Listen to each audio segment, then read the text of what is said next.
Welcome back to Wind Down with Kev. It's been a minute, but we're back. It's been a busy year. I became a business coach with Craig Wiggins Coaching. I published a book with JM Publishing, and I became a best-selling author. Definitely didn't see that one coming. I've been running around the country, speaking, traveling, and enjoying every minute. But now it's time to get back to podcasting.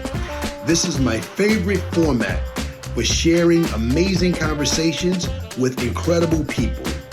Welcome to Season 4, Behind the Red Doors. Come on in, check it out. I have incredible guests lined up just for you. Welcome. Wind Down with Kev, Season 4, Episode 3. We are at the Palace, East Meadow, New York. We are behind the red doors, and we are so excited today to have a very, very special guest with us.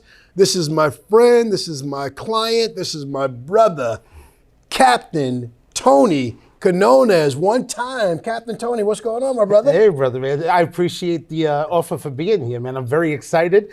This is first time for me doing a podcast, like I explained to you.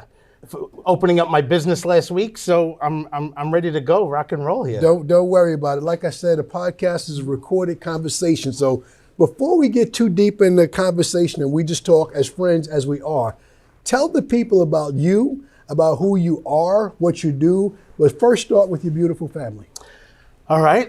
I'm married to my beautiful wife, Selena. I have 3 great kids.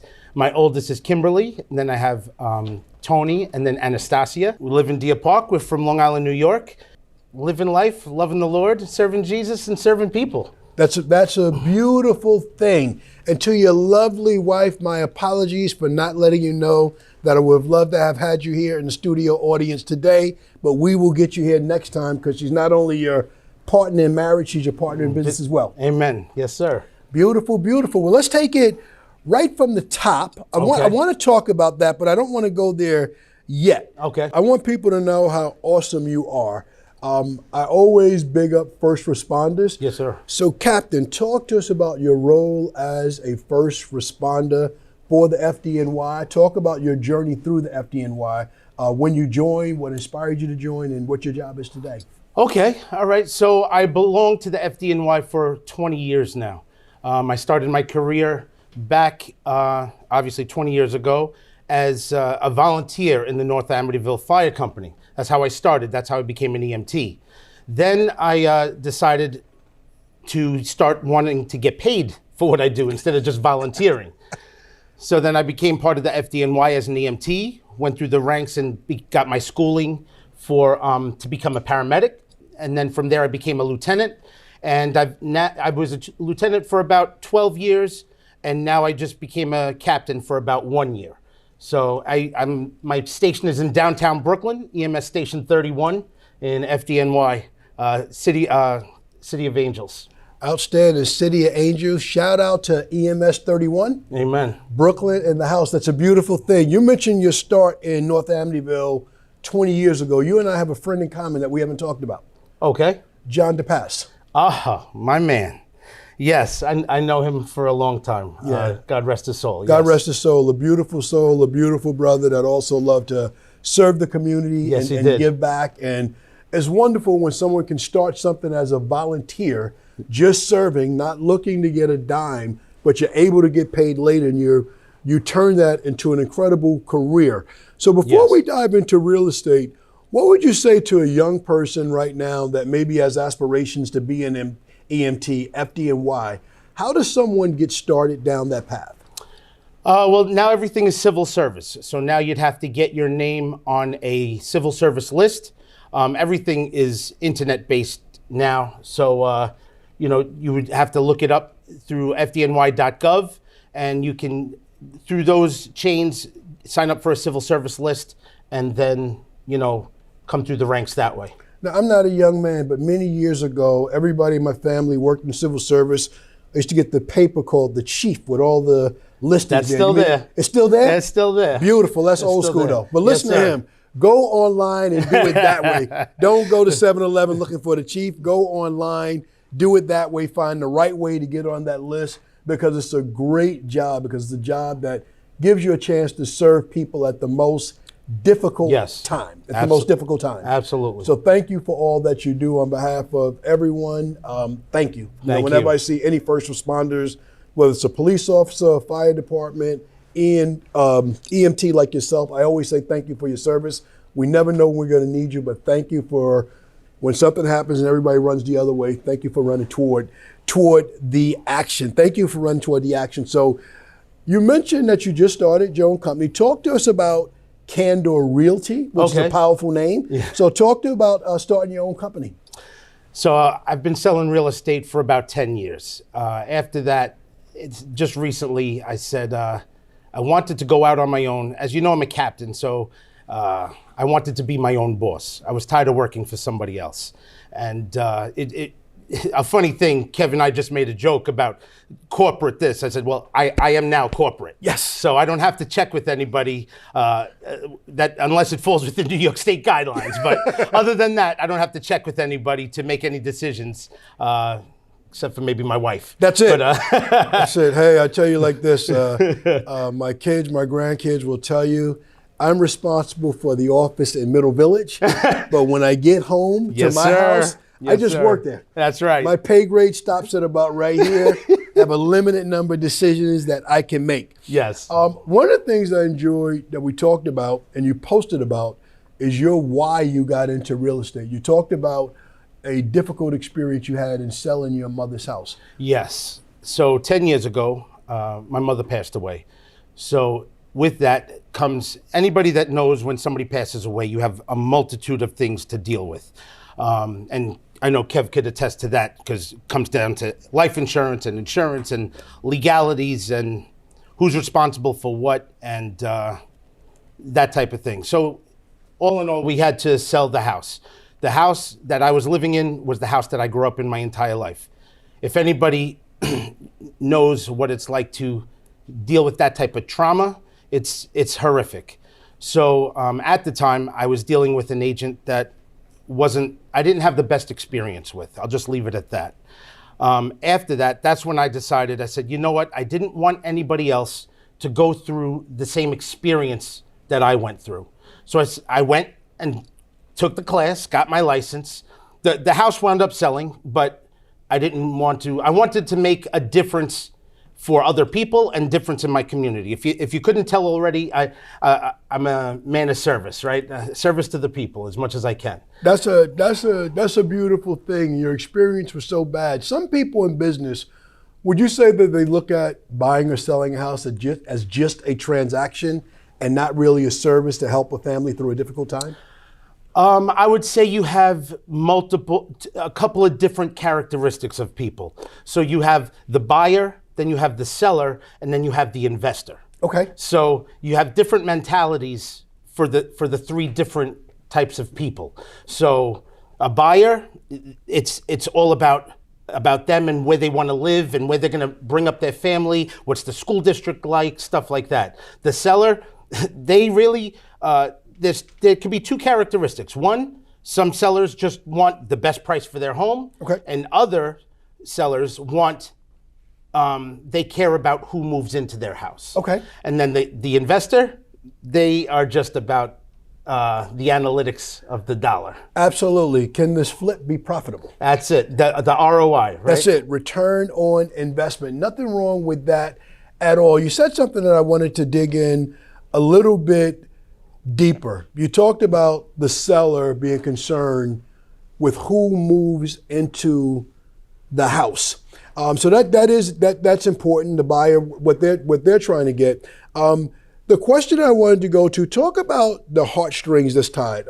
I definitely can relate to you and your mother. My family has lived in the house that I was born and raised in. Still is in my family. Mm-hmm. Transitioned a couple of generations later. What's one of the things that people think will happen, but then when they actually go through the process, they just don't know? What's one of those things that you wish you knew before you went through the process? Are we talking about as the seller? No, as a person, as the person who had to sell your mom's house.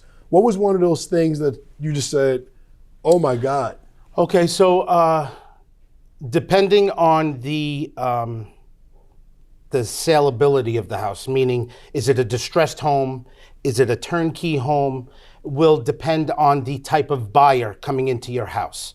So if you're the seller and you are emotional towards your home, it's going to matter to you who's coming through the house. Yes. So I will tell you, so experience-wise, when I was at home and people would come through my house, when the investors come through, they don't care who's around. They will destroy what the house looks like. Okay. Because they all want, the best. They will look at a scratch and be like, oh, that's $10,000 off for that, and tell you what a piece of junk your house is. Ooh. Meanwhile, you love this house. It doesn't matter what they think, that this is where you lived your whole life, and you're calling basically my childhood and my adulthood too a piece of junk. Right. But then you have other buyers that come through, like regular buyers that would love to live there. So the emotional part is hearing the descriptions of what people are saying, and that's one thing when I'm bringing buyers through. Especially if the seller is home. One thing we talk about, I prep my buyers ahead of time before we go into the property. If the seller is home, I say, listen, let's walk through the whole property.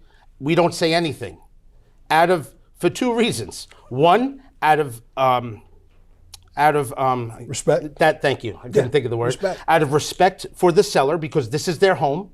And two, we don't want to give the seller an edge on it is still buyer versus seller and vice versa. So we don't want to give them an edge or an upper hand on basically showing your cards. Right. So we don't want to do that. So we'll talk out, not even in the driveway, down the street. Got it. When I'm dealing with the buyer. And when I'm dealing with the seller, I try to ask the seller, let's not be home. Let's not be there. Or if you need to be home, no problem. Can we just step outside? Right. Just so you don't want to make the buyer feel uncomfortable. So this way they can do their process. You want the buyer to feel that it's their home. Right.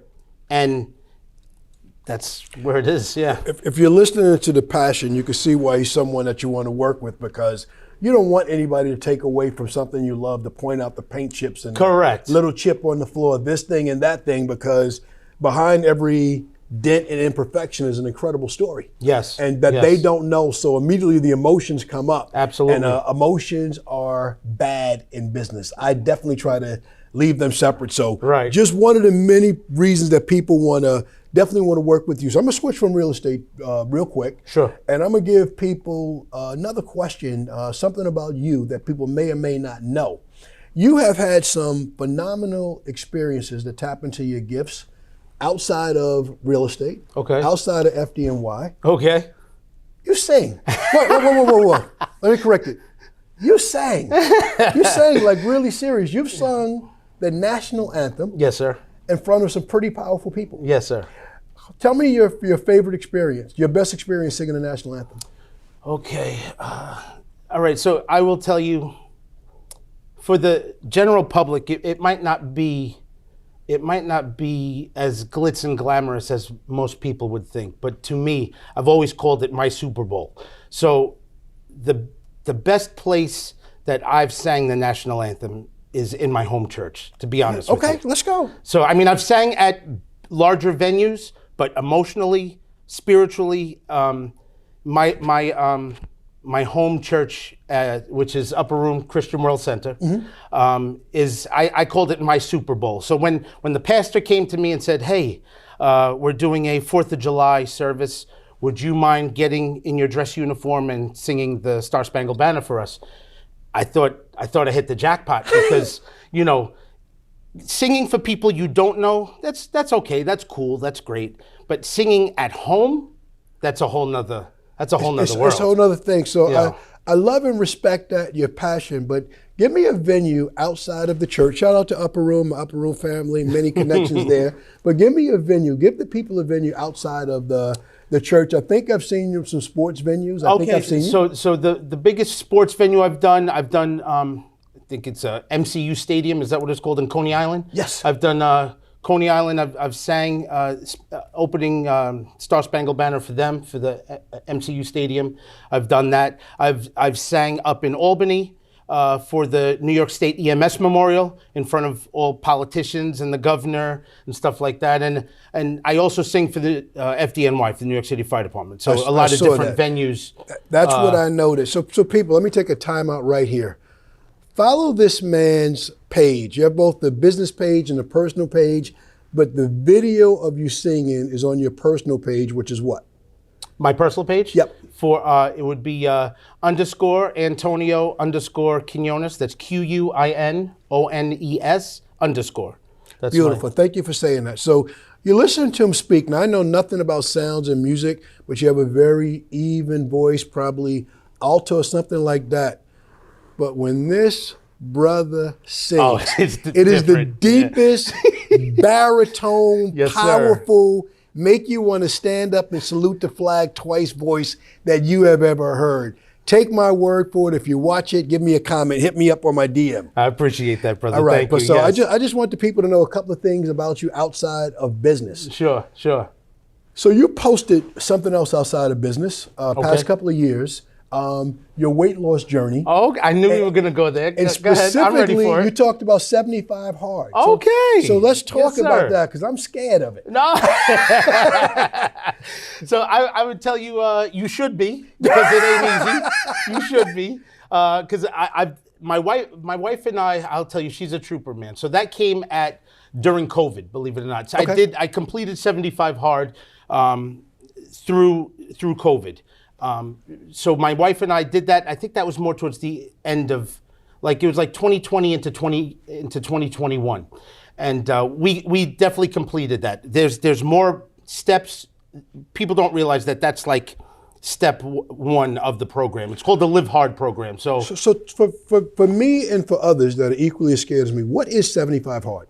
So 75 hard is I will tell you, they promote not as a weight loss thing. It's more like a mindset program. So you would have to drink a gallon of water a day, read 10 pages of a book a day. You have to do 2 workouts a day. That's the tough part. That's another tough part, at least for me it was. And one of the workouts have to be outdoors. And each workout, in order for it to consider a workout, it's at least 45 minutes or longer. And they can't be back to back. So you'd have to do them totally separately.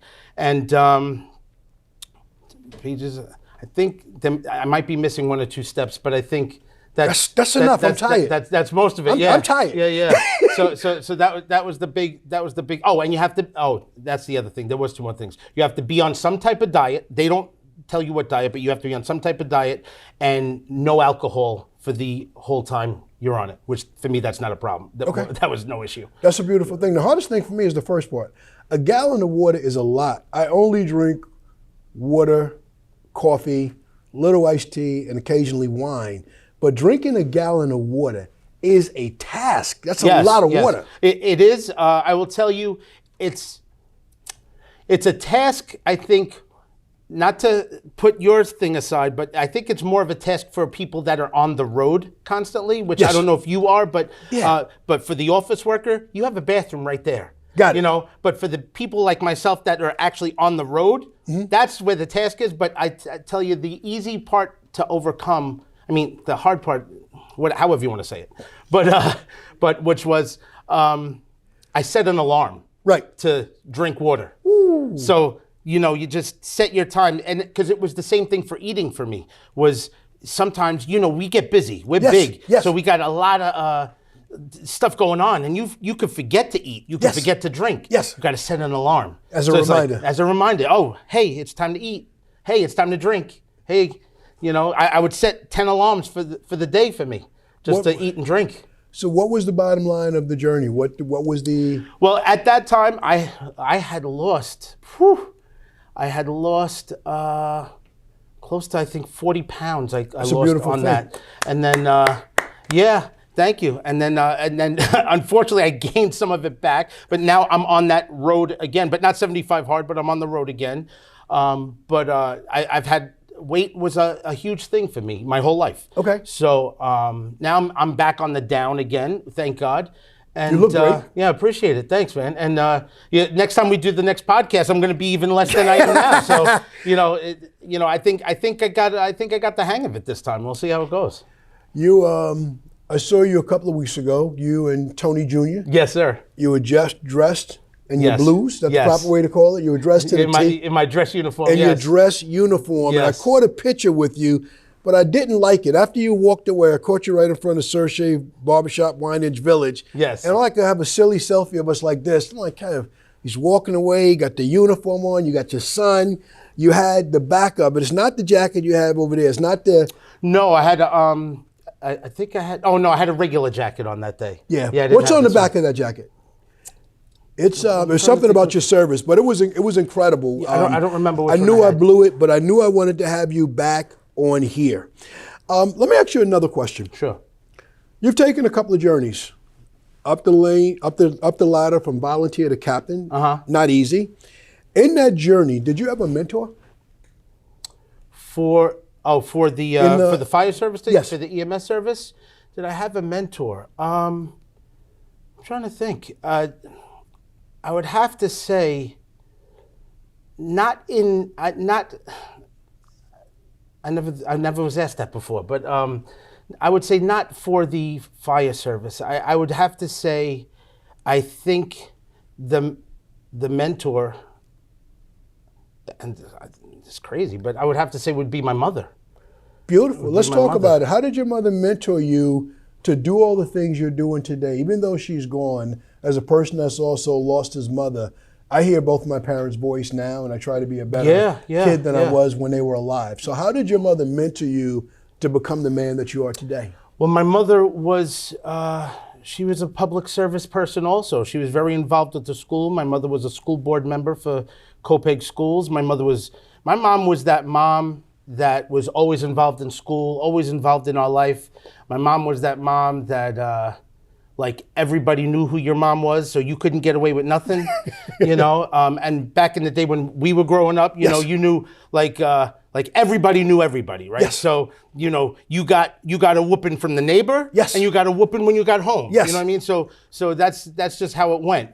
So, but as far as the public service, giving back to my community and serving people, I feel like that came from my mother. And then just to bring my dad into it for a second was, I will always say my dad was the hardest working man I ever knew. Is that right? So, yeah, man. So my dad, it's crazy because I could see me in him now that I'm trying to be like him and not be like him, if that makes sense. That makes sense. Meaning my dad worked so hard and so many hours that I saw my dad work 2 full-time jobs at 2 different hospitals. So, occasionally the days off from both hospitals would line up and then we get a whole day with dad as opposed to half a day with dad, Right. So I've been around shift workers my whole life. So knowing you change the holiday, you change your birthday to accommodate dad's schedule so this way everybody can be involved. But so my work ethic comes from my dad, and giving back to the public comes from my mom. They both have to be, even your mom not being here. And I don't know if your dad is here or not. No, he's not. No, So, they're but both gone. they both are extremely proud of the man you've become. Coming up in a family like that, growing up on Long Island, people working 2 full-time jobs is kind of common. Yeah. It's just me growing up. You grew up in Copeg, Amityville. I grew up in Wyandanch. Right. Neighbors. Working 2 jobs was common. Everybody had 2 jobs. Sure. When I moved to Chicago and people got off work and they went to dinner with their family, I'm like, where's everybody going?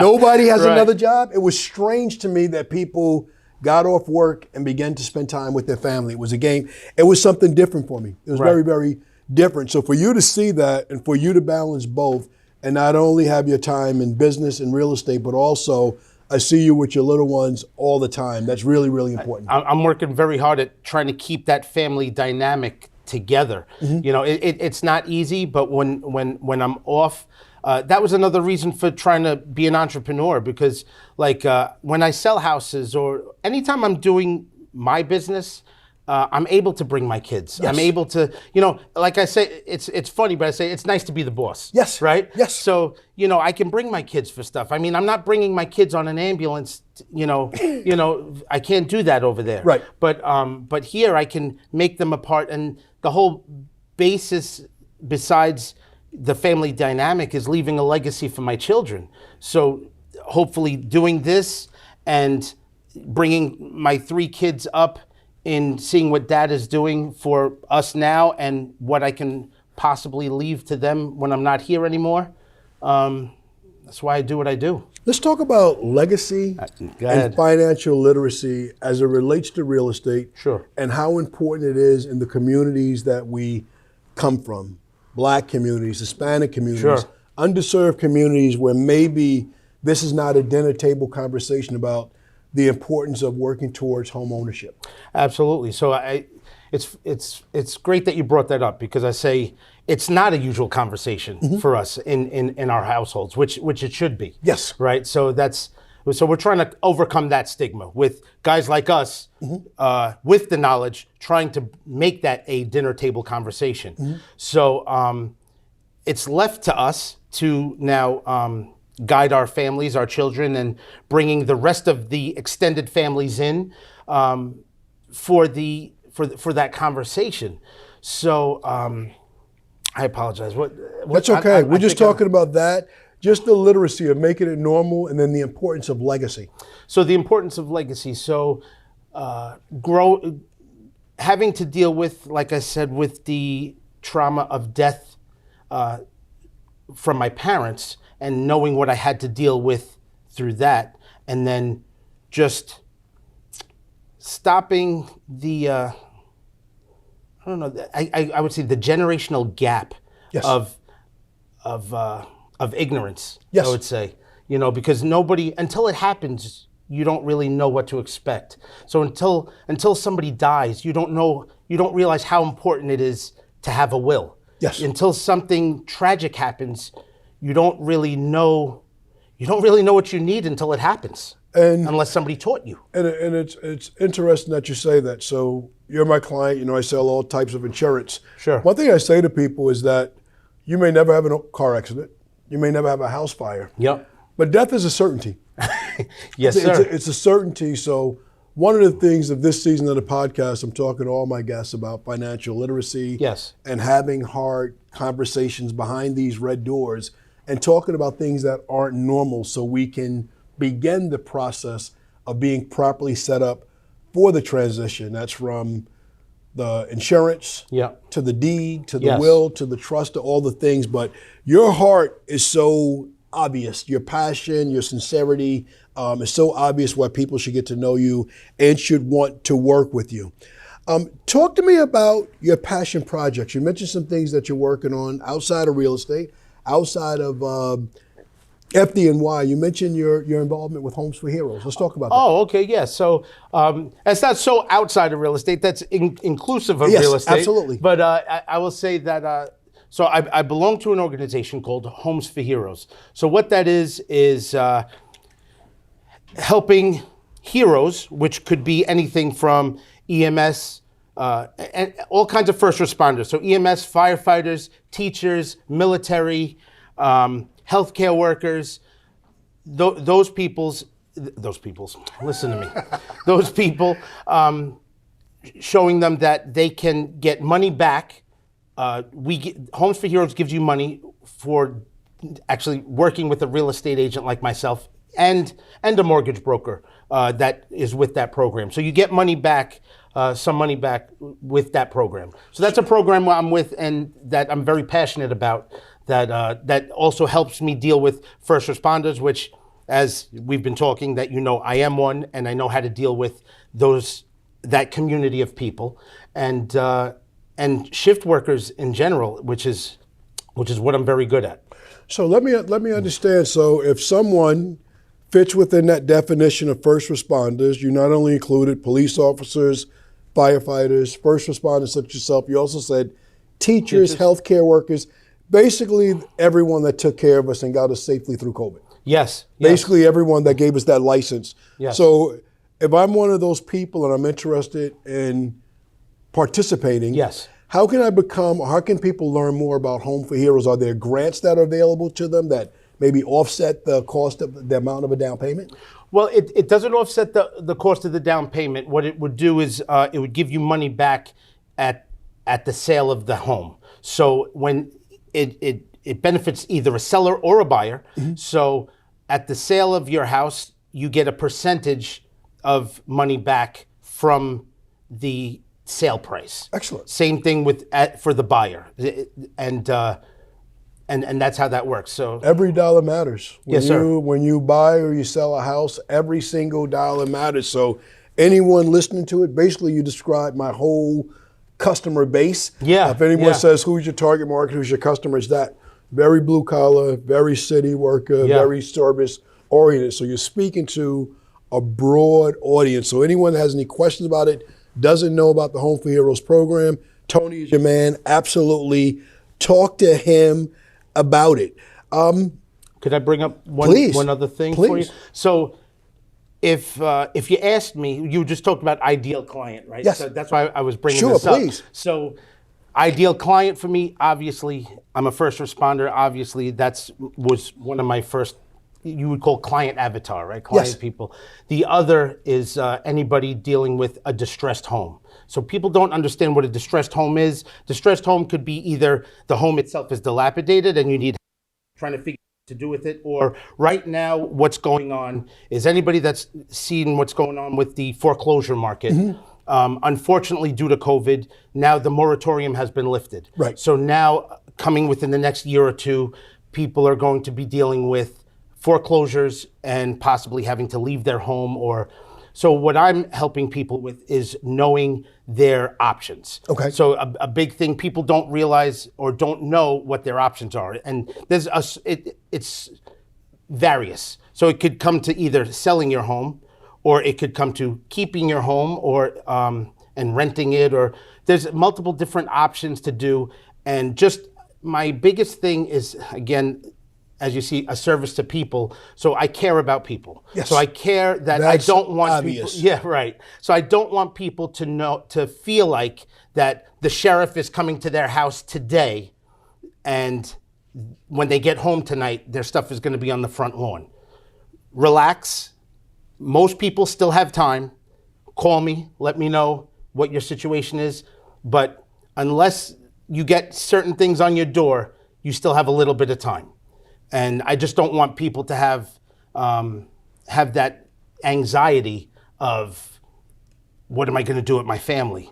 So Tony, we're behind the red doors and we're having conversations that aren't had in, neat public conversations. That's what this is all for. So if someone's facing a foreclosure right now, you educated me on something. I was aware of the moratorium on people that were unable to pay their rent during COVID. I didn't realize that during COVID there was also a moratorium, which just means that they're not going to foreclose on any property. So if someone is facing that Sure. right now, why don't you let people know how they can get in touch with you? Sure.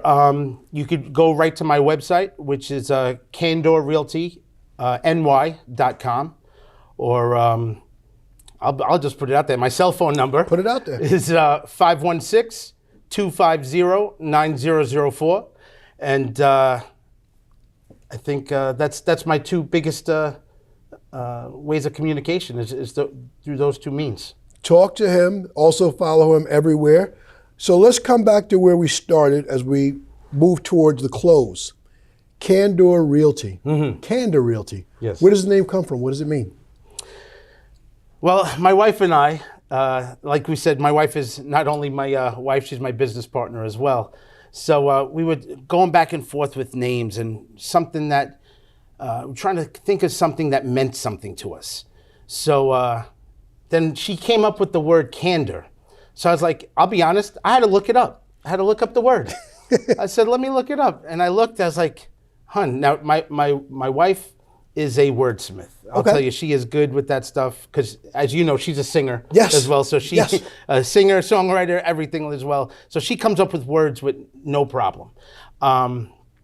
So I looked it up and I said, when I saw the definition of candor, I feel like it expressed who I was as a person. Excellent. So I was like, no nonsense, straight to the point.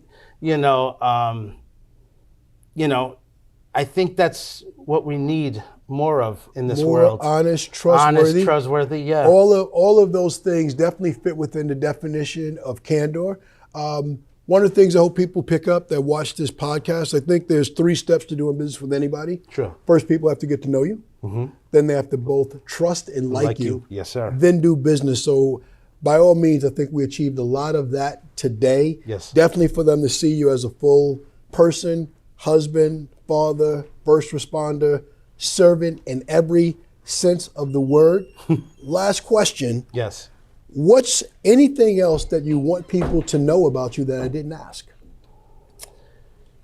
I would have to say my love for family and my love for being a father.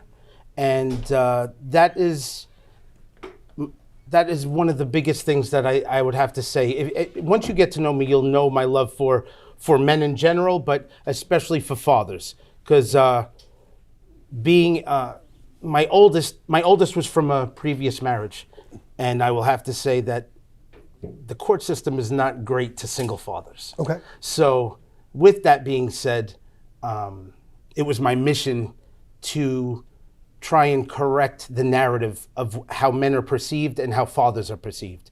So a big thing in my life is to promote fatherhood, good fatherhood, and what we're supposed to be to our families, to our children, and to our communities. Tony Quiñones, Candor Realty. One more time that people can find you. Let's give the Candor Realty IG address. It would be _ Candor, CANDOR _ Realty _ Beautiful. Great job. Tony, thanks so much for coming. Thanks for having me. Appreciate it. Thanks, brother.